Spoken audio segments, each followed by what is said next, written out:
everybody, it's Ronnie. You know me, affectionately known as the Blue-Eyed Native here at Daybreak Star Radio, only station indigenizing the airwaves. And today, I am very honored because I get to speak with a man who is very revered in his profession, very well known in his profession, and is doing a lot of amazing work when it comes to Native country and not Native country. And that gentleman is right here. His name is Dr. Lonnie Nelson. Hello. I almost said Lonnie Anderson again. I'm going to say that again. I've done it a few times. I even did it when we had a I got Zoom that so call. much as a kid. Did you? Did you? Well, thank you. I really appreciate you coming in and speaking with us today. My pleasure. So first, can you start just by telling us a little bit about you and your background, especially like your heritage? I know You're from the Eastern Band of Cherokee. So loosely, I was born in the Miami River Valley in southwestern Ohio, near Cincinnati, where Miami University of Ohio is. Actually, in that town, Oxford. My family came from the border between Tennessee and Virginia. A little place called Ewing was where I was able to trace my grandma on my dad's side back to, and her mom before that in the same area in Rose Hill there. So my family, when the relocation happened in early 1800s or mid 1800s, they went up into the Appalachians and fled to get away from the relocation and became part of a triracial isolate referred to as the Melungeons. But as far back as I was able to find documentation, the 1910 census, both my great-grandparents on my dad's side were listed as Cherokee, and both of their parents were listed as Cherokee.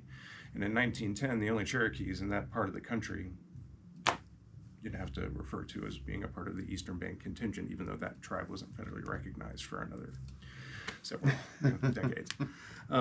But so that's why it's shorthand to say I'm a descendant of the Eastern Band of Cherokee Indians, because it's the same group, right? It's just that the tribal affiliation gets muddled because of all the discord that happened around that time. But I've been raised as an Indian my whole life. My mom was an Indian Health Service nurse growing up. Actually ended up graduating from high school on Navajo Nation in northern Arizona, Tuba City High. Go Warriors! And then went on and I thought I was going to be a chemist for a while, because when we were at Chinle on the Navajo Nation, also up in northern Arizona, I was recruited into a summer program for kids from the res who were pretty good at science to work in the chemistry labs at Northern Arizona University in Flagstaff over the summer. And I thought that was cool. I was playing with the building blocks of the universe. I thought it was just the coolest thing since sliced bread.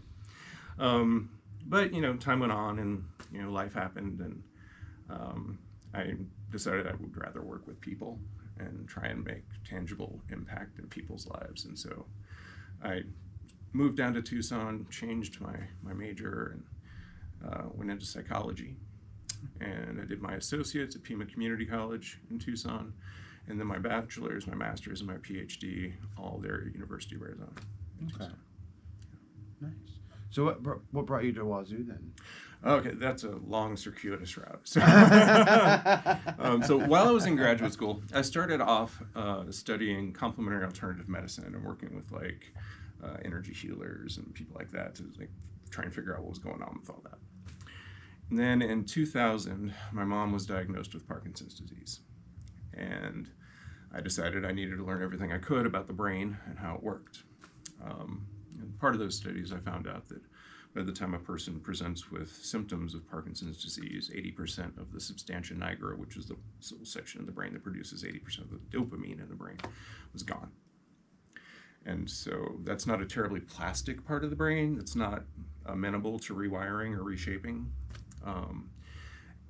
But I did also learn, though, through my studies in neuropsychology and neurorehabilitation, that the gray matter, which is affected in a lot of traumatic brain injuries, is actually relatively plastic and is amenable to recovery of lost function after injury and things like that. And so I became really interested in how to rebuild broken brains, basically.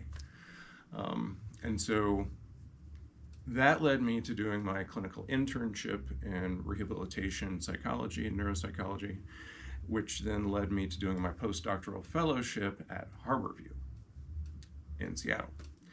And it was there that I was recruited into a training program for doctorally prepared natives who were interested in becoming health researchers.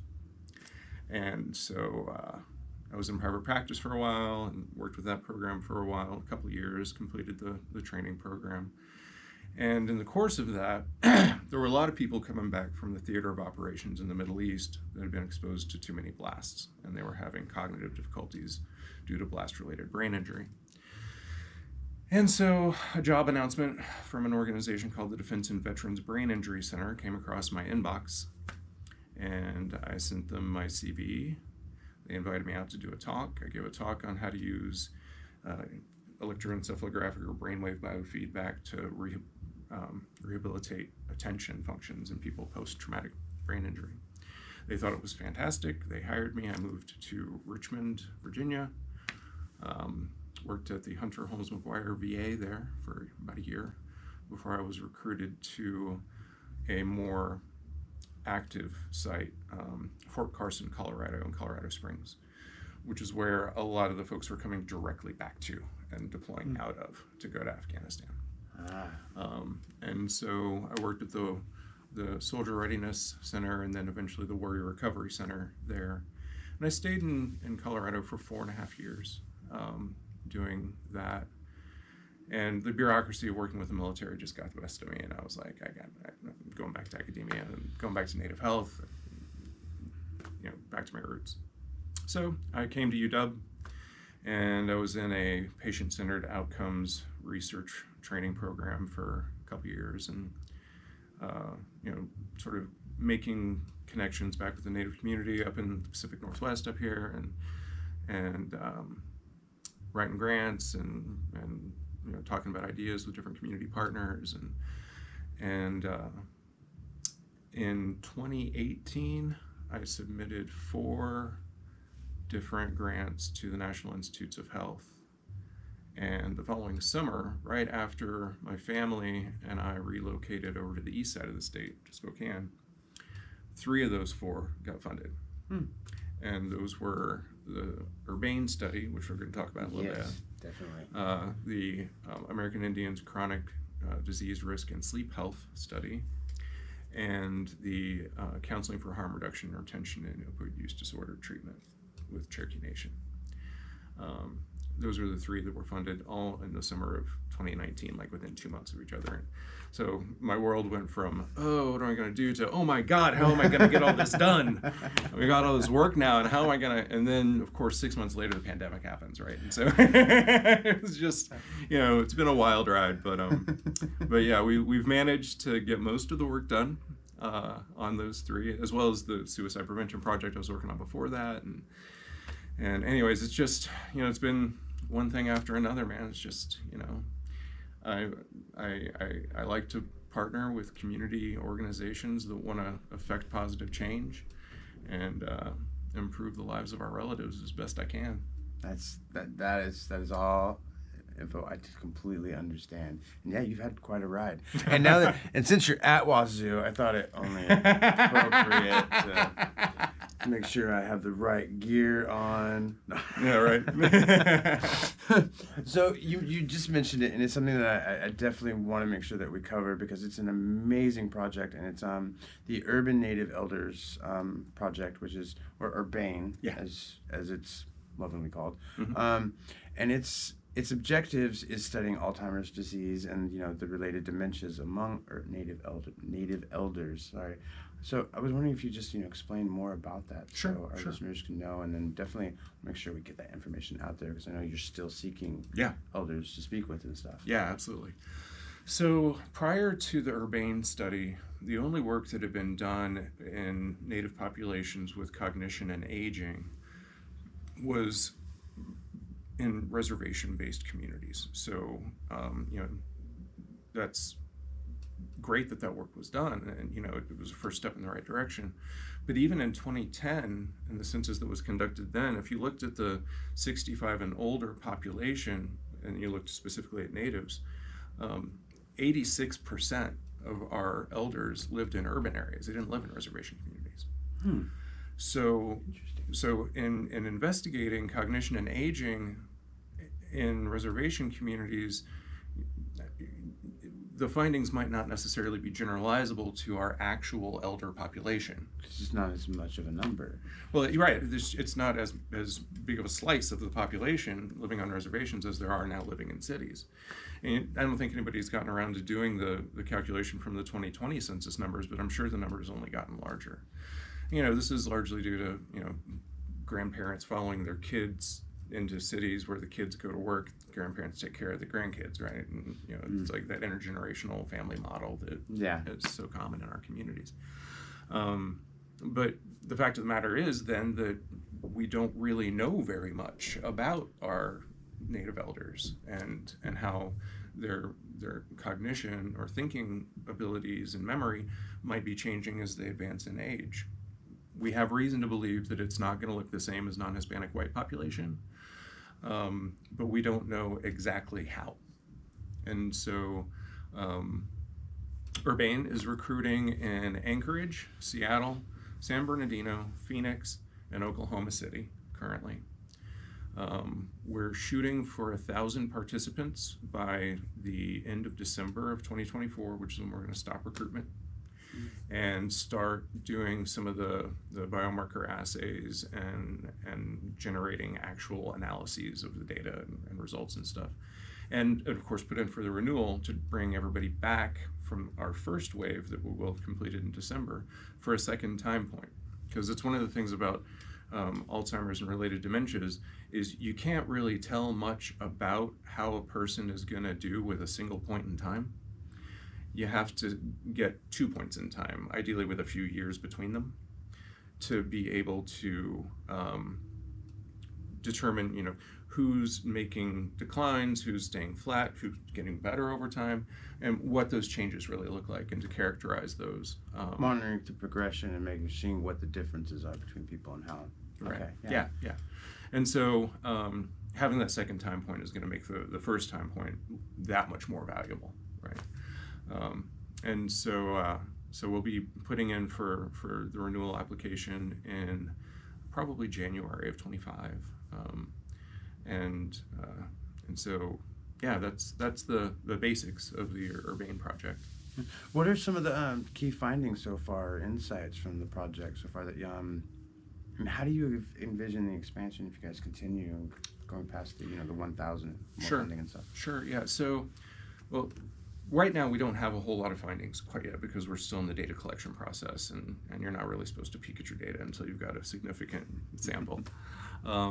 But we are finding that one of the assumptions that people had about Native elders being that they would not want to participate in any kind of research, not true. They are more than happy to participate. They really enjoy it. We try to employ Native staff at the sites as best we can, and make sure that the people that are interacting with our participants, have the appropriate manners, and treat them with the respect that they deserve, and that the staff also try and convey to participants, we're hoping to engage in a long-term relationship with you, right? We want to be able to check in on you every few years as you advance in age and just see how you're doing and make sure you're getting what you need for anything that comes up. As people age, things happen, and if we can make referrals to get people treatment they might not have otherwise sought, all the better, right? And so yeah, that said, the expansion that we're hoping for in the renewal phase, right now all of our sites are west of the Mississippi. And we know that there are sizable, indigenous populations east of Mississippi, obviously, east of Cherokee. And so we'd like to establish some sites, possibly in North Carolina and also Minnesota, and possibly in the Deep South, although I haven't identified a community partner down there yet. but yeah, that's one of the ways in which we'd like to expand just the geographic representation in the data, so that we can get an idea of what regional differences might look like. Do you think there might be a difference in region too? Yeah, I mean, we know that in the general population, geography makes a difference. There are just areas of the country where, cardiovascular disease, obesity, those associated health problems are more common, and areas of the country where they're less common, right? And so it'll be interesting to see how that geographic variability is reflected in the native populations in those regions as well. Interesting. So I'm curious, what inspired you to focus on the Alzheimer's disease and related dementia with the URBANE project? Well, I mean, I am a clinical neuropsychologist, so I'm a brain geek at heart when it comes down to it. And specifically with regard to Native elders, I mean, they are the bearers of our stories, of our traditions, of our history, of who we are as people. And nobody's watching how their minds are doing, right? Nobody's paying attention to how well we're going to be able to hold on to those stories. And so if nobody's watching, we're at risk of just losing them by inattention. Interesting. That's a very thought-provoking answer to that question, and not what at all what I would have gotten. Now I'm just like, okay, we're gonna take a break. So, as you mentioned earlier, besides the URBANE project, you're also working on stuff when it comes to suicide prevention, opioid disorder, sleep health. I was wondering if you could tell us a little bit about those initiatives, because those are, all those things that you just started in 2019. Sure. Especially, I'm really interested in the sleep health. Okay. Too. Yeah. Sure. So I'll start with actually in chronological order. The first one I started working on was the suicide prevention study, and we just wrapped up data collection on that August of last year, and we were able to get a total of 711 participants, I believe. The criteria for recruitment were the folks had to have experienced some sort of suicidal crisis within the previous 12 months and score above a certain cut point on a scale of suicidal ideation to be included in the clinical trial. And the intervention was a culturally modified or adapted version of an intervention called caring contact, where you just send caring messages periodically to the person over the course of a year. And in other literature, it's the only intervention that's been shown to actually decrease death by suicide in randomized clinical trials. And so those were the ones that our partner communities selected. That was the intervention they selected to try out in their communities. It turns out that both the control group and the intervention group got way better over the course of the year. And my personal hypothesis is that everybody got the baseline interview at the beginning when they enrolled in the study. And it was like 2 hours of talking to another Native person who was being completely non-judgmental and asking them about their experience of suicidality and what that was like for them and some of the factors related to it and how they felt about it. They basically got a 2-hour session of Rogerian talk therapy. Okay. But both groups got that, and so there was no systematic difference between the two groups in that. And so my personal belief is that that was the active ingredient that helped everyone to improve over the course of the following year. But we did not find differences between the two groups in that study. And that's why I think that's the case. So that's the suicide prevention study, and that was in collaboration with UW, Kate Comtois at the UW School of Medicine in Psychiatry and Behavioral Science. So the other one, you said you were particularly interested in sleep health. So there's a decent body of research at this point that suggests that sleep disturbances are associated with increased risk of developing chronic diseases like cardiometabolic disorders like diabetes and things like that. as well as cardiovascular disease, some cancers even. And so the National Institute on Minority Health and Health Disparities wanted people who were already embedded in marginalized and historically minoritized communities to investigate, because we know that there are differences in health outcomes by race and ethnicity, and they wanted to know whether sleep disparities might have been playing a role in that. So do these different racial and ethnic groups have differentially poor sleep quality? And is that one of the things that may be predisposing them to having higher prevalences of things like diabetes and cardiovascular disease and some cancers and things like that? And so I partnered with the Strong Heart Study communities. I don't know if folks are familiar with that. You can Google it. It's a long-term study on cardiovascular disease risk in reservation communities, and there are communities in the Northern Plains, the Southern Plains, and the Southwest. Since like 1989, the study's been ongoing. They're like doing wave 7 of data collection right now. But anyways, I partnered with those communities to do a study where we gave folks wrist actigraphs to track their physical activity and their sleep quality for 14 days. And we also then took a brief cognitive battery, gave them some tests to see how their memory and thinking abilities were, and took blood and urine samples to look for markers of hemoglobin A1C for risk of diabetes, and albumin to creatinine ratio, kidney function, to look for effects of hypertension, things like that. And those biosamples are currently being analyzed. Went ahead and partnered with the same labs that do the Strong Heart Study lab processing at B3 associated with Georgetown.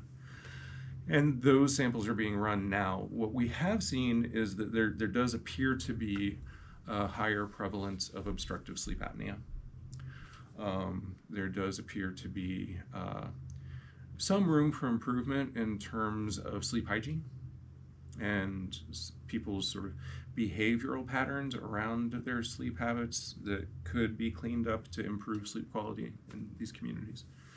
And so probably we're going to be submitting for another project looking at what types of interventions might fit best for what patterns of sleep disruption to try and reduce whatever risk that may be contributing to chronic disease development. Wow. I'm very interested in that one. How do I submit? No. So you're also working on opioid. Yeah. So my wife, her name's Susan Collins. She's at the UW School of Medicine as well. She's a harm reductionist. So she specializes in working with people who either can't or won't stop using substances to try and reduce the harms that the people around them and their communities experience as a result of their use. Harm reductionists have a particular niche in the treatment of opioid use disorder because the most successful treatment that we currently have available for OUD right now is a medication, that Suboxone. It basically is a highly efficient binder to opioid receptors in the brain, while also blocking off access to any spare parking spaces in the synapses that opioids might otherwise occupy, because it's a dual drug. I'm not going to get to the details of it. Bottom line, if a person with opioid use disorder is engaged with a medication-assisted treatment program and is receiving Suboxone or one of its other forms, they are 8 times less likely to die than a person with opioid use disorder who is not engaged with a medication-assisted treatment program.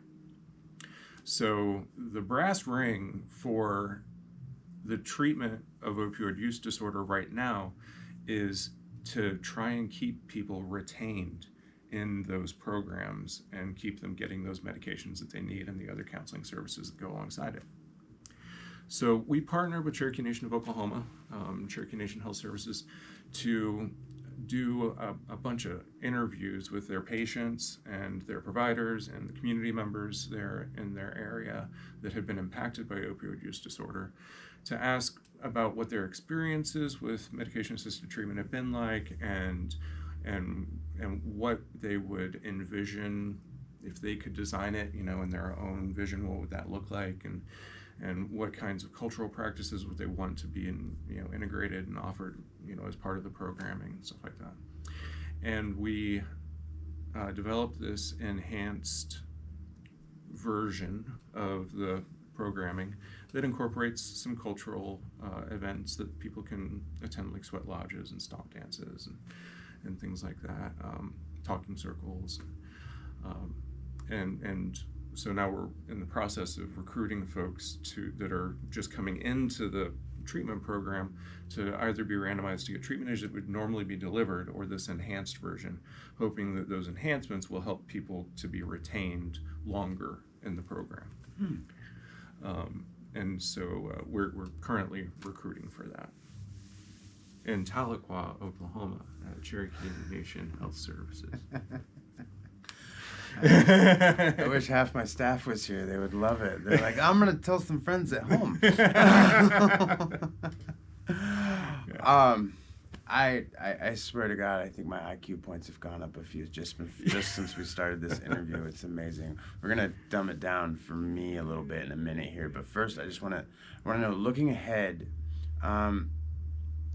what are some of the emerging issues and areas of research that you believe are crucial to improving health outcomes, especially when it comes to Native communities? It's a really good question, and I'm just gonna have to go with systemic racism on that one. We got to fix that. Yeah. That needs to be addressed. Especially the history of the relationship between the indigenous people of this continent and the settler colonial, I don't want to just say people, but a mindset and cultural genocide that has occurred, and the attempt at erasure. I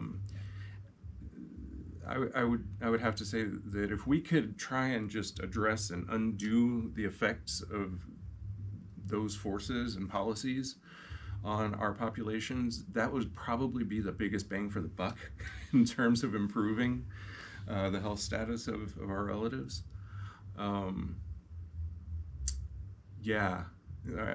Because I don't think a lot of people understand that generational trauma does have a toll on your health over time. The things that we go through, they don't just affect us, our thoughts, they do affect us internally, our heart, our system, our blood flow, all of that. Yeah, none of those things are separate, man. No. I mean, it's all one thing. That's again, not the answer I was expecting, but an amazing answer. So we're gonna step back a little bit, because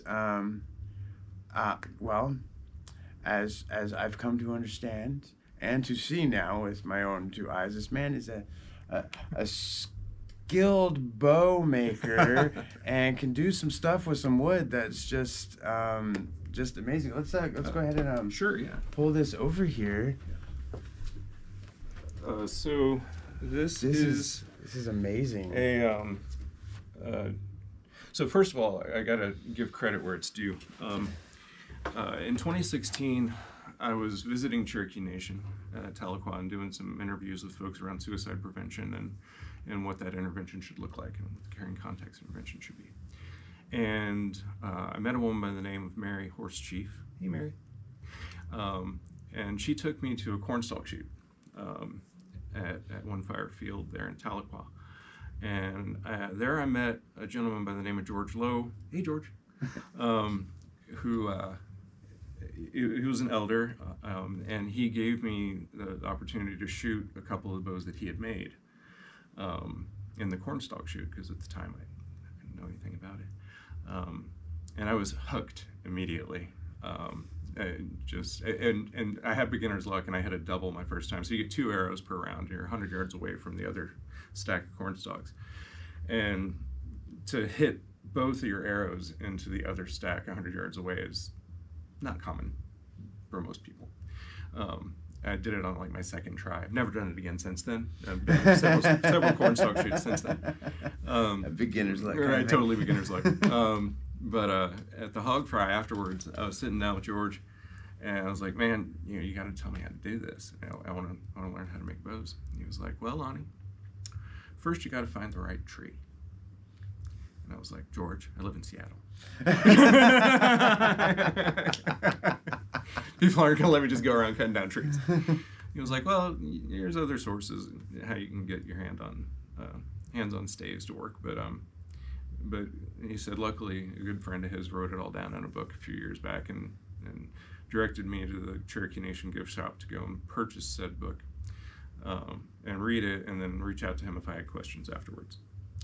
So I read it on the flight home, and I reached out to him, and over the course of the next several years, he mentored me in bow making over Facebook Messenger. Wow. Yeah. So Okay. I would message him a question, and he would message me back an answer, and we probably wrote another book through that discourse, just going back and forth over the course of the next several years. And so he taught me everything I know about bow making. To be clear, this is all, I got to give credit where it's due. Since then, I've also had the opportunity to talk with Richard Fields. Hey, Richard, who's a national treasure for bow making and teaching bow making in Cherokee Nation, and yeah, just a great group of people. Jesse Grayson, hey Jesse, who organizes the cornstalk shoots, and yeah, just really, really good folks. And so I'm humbled to say that I've had the opportunity to learn that art through that lineage. Anywho, this bow is made from bow dark, to use the terminology from Oklahoma, also known in other areas as hedge apple trees, or bois d'arc, literally bow tree, or tree of bows, or well, don't mind. But anyways, it is the best bow wood on the planet, in my humble opinion. I've worked with a few others, including hickory and Pacific yew, and I'm not talking down about Pacific yew. It makes a great bow, but bow dark's just better. And oh man, the comments. And this particular bow, I've laid these feathers into the back of the bow, and these came from a red-stalked northern flicker that last summer just fell over on my back patio. No apparent cause of death, probably just old age, I guess. No disease or anything like that I could tell. Hadn't been wounded. It just laid down. And so I harvested the primary flight feathers and the tail feathers, and promised it when I buried it that I would use them to make something beautiful. And so this bow pulls 95 pounds at 28 inches of draw. Yes, makes me feel very weak because we strung it before we started I'm going to talk about this right now. And it shoots very straight. I shot it actually last evening in preparation for this, just to remind myself that I could, because it is hard. It's a heavy bow. It's the heaviest one I've ever made. But the arrow rest and tip overlays are made from Purple Heart, which is a wood that I only really use for decorative purposes because it comes from the rainforests of South America, and I don't approve of deforestation. So I just use little pieces of it here and there. But at any rate, the grip is moose leather, and the lacing is deerskin. And the string is just Dacron bow material that I braided into a Flemish twist design. So yeah, that's the show and tell for the bow. So how long did this take you overall to? So when you get a stave, it's typically about 2 inches by 3.5 inches, like 2 inches this way and 3.5 inches that way, or so. And to remove the material and get it tiller down to where the trick with bow making is that you want the bow to bend evenly all the way across the length of the limbs. That's the whole secret to making a bow, is to get that even bend throughout the limbs. And that's the part that takes the longest, is testing it and going back and taking material off a particular area that looks stiff and then testing it again, and going back and forth from your scale and your wall to check your tiller to your vise where you clamp it down and shave it. This one, working on it about an hour and a half each night in the workshop, in the evening after work. I'd say from stave to finished product, including the resin and inlaying the feathers and everything, getting that all worked out, probably took me 3.5, 4 months. Okay. Yeah. Okay. Yeah. But that's this one. And yes, now show us. Yeah, the other. This deadly little thing back here. So a historical weapon that was used by a lot of the eastern tribes is a ball-headed war club. This particular one I made from a section of the same breed of tree, hedge apple or bodark. I have a friend who's an arborist over in the Midwest, and he was able to find a root section from one of those trees that he sent me. I traded him, I made him a bow. And anyway, he sent me this root section. It probably took me 2 months, I would say, to carve this down, all using hand tools. So, a handsaw, chisel, a lot of sandpaper, and a draw knife, especially for the handle here. Yeah, so the hardest part was getting the ball to be perfectly round. It's not perfect, but it's pretty close. Yeah. Yeah. But the idea behind this is that the physics work out such that when the pointy narrow side makes contact, the momentum is magnified by the ball and the mass that it lends to the blow, and so you could it is a very very deadly tool in well-trained hands. Yes, I was playing with it earlier, and I was thinking, yeah, it's nice. It's nice, well balanced. It's got great weight. It's portioned, and yeah, this is this should be illegal. Well, thank you for showing us that. That's awesome. I love that I love that you're able to actually find, with all the amount of things that you do. I'm not sure where you find time to sleep, that you're able to, make sure that you have time to find this, do some wood carvings and create this stuff, especially, along the lines of your heritage. It's always amazing. It's always amazing. It's relaxing, first of all. And second of all, so much of what I do, I don't see the results of my work for long periods of time, right? Like, I put in daily effort, but the fruits of the labor are pretty far off. When I'm working with wood and doing other crafts and things that I've picked up over the years, I can see the immediate effects of my efforts.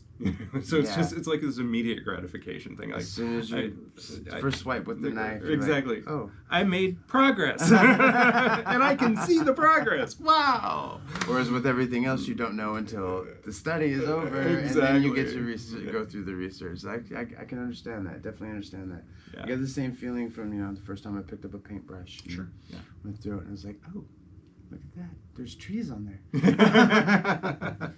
Yeah. So I gotta take us to our next question, which is some pretty big news.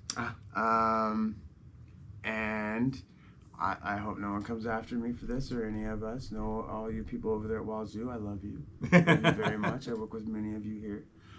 But you are making a transition from Wazoo, Washington State University. Yes. So you want to tell us about that? Yeah. I recently accepted a position with the Fred Hutchinson Cancer Center over here in Seattle.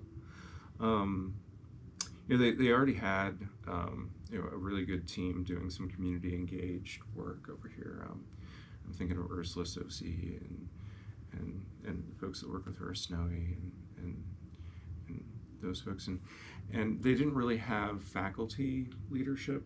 Myra Parker, I've been working with them a bit, but not really full time. You know, she's got her fingers in so many other pies, and she's a very busy lady. And so they were interested in having someone join their team that was interested in doing cancer prevention work in Indigenous communities, particularly in the Pacific Northwest. And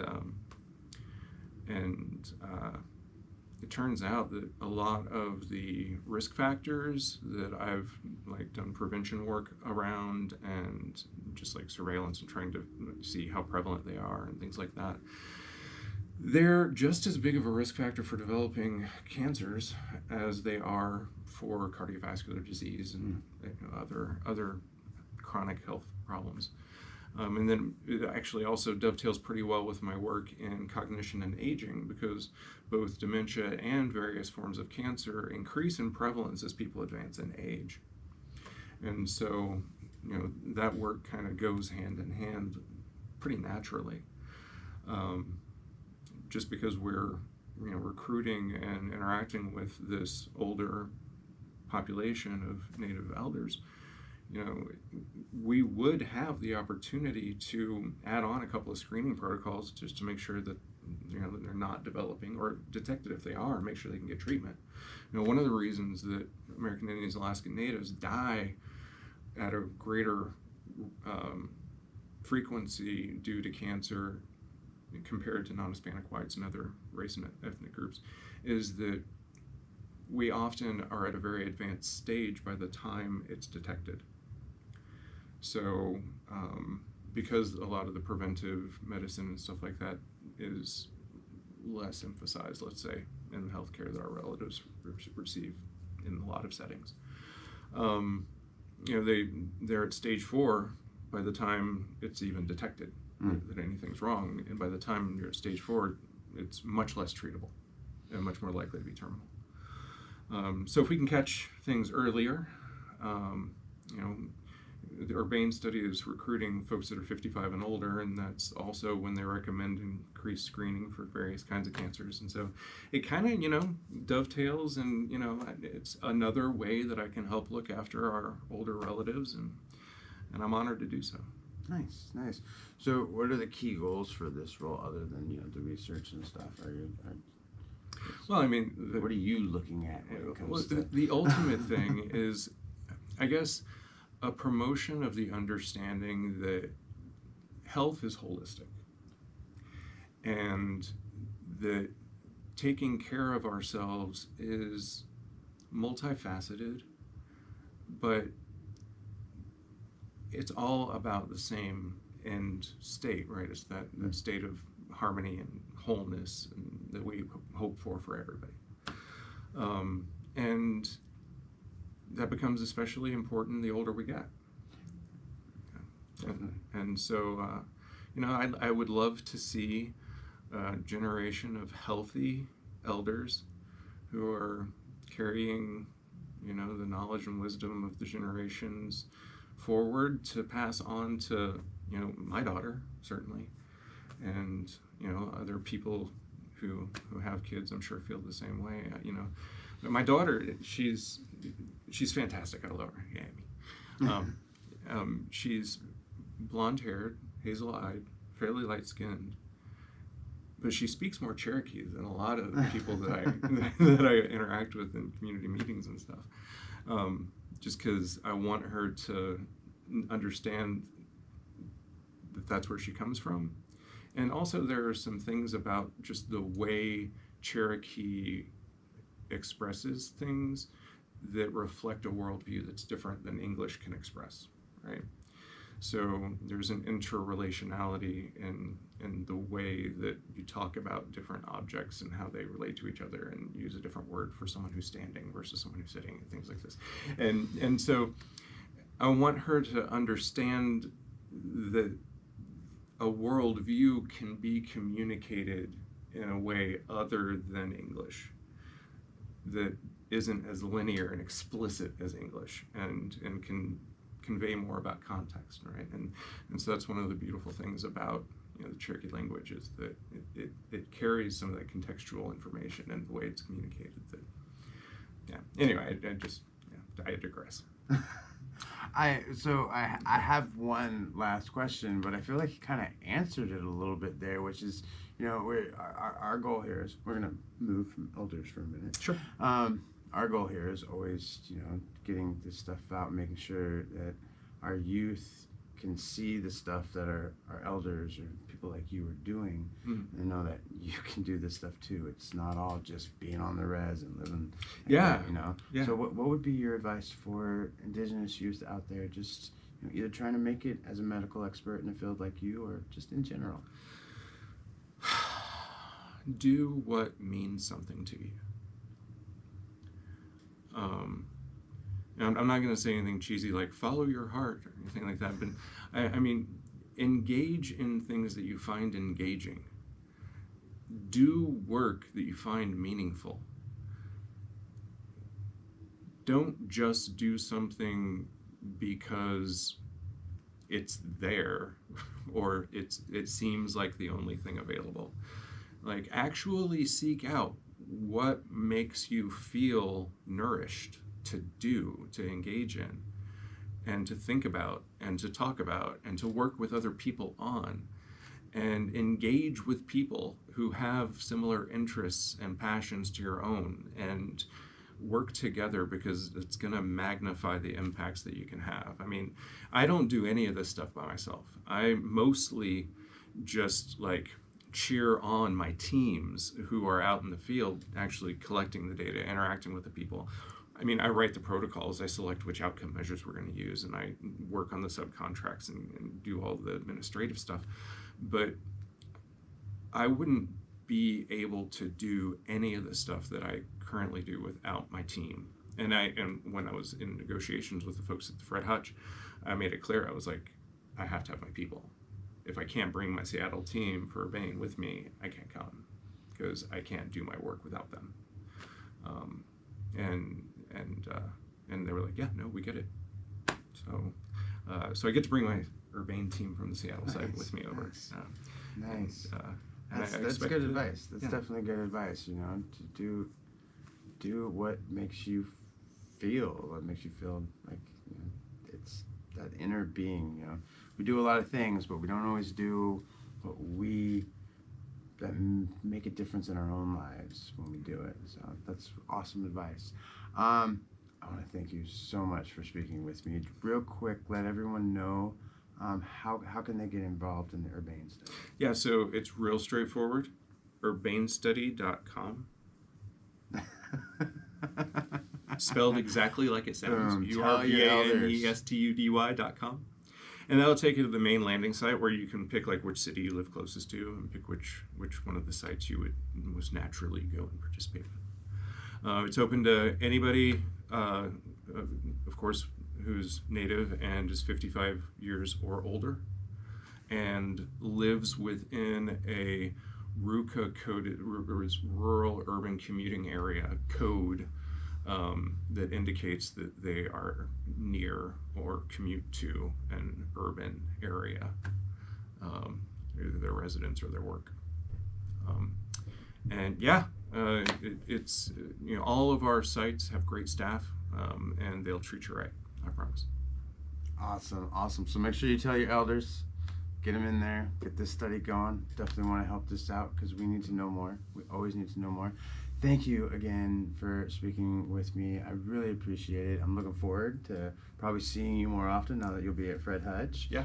Thanks for bringing in the bow and the club. Those are amazing. Thanks for bringing me the feather, guys. So, if you need to know more about Dr. Lonnie Nelson, if you Google him, you will be given pages upon pages upon pages of info.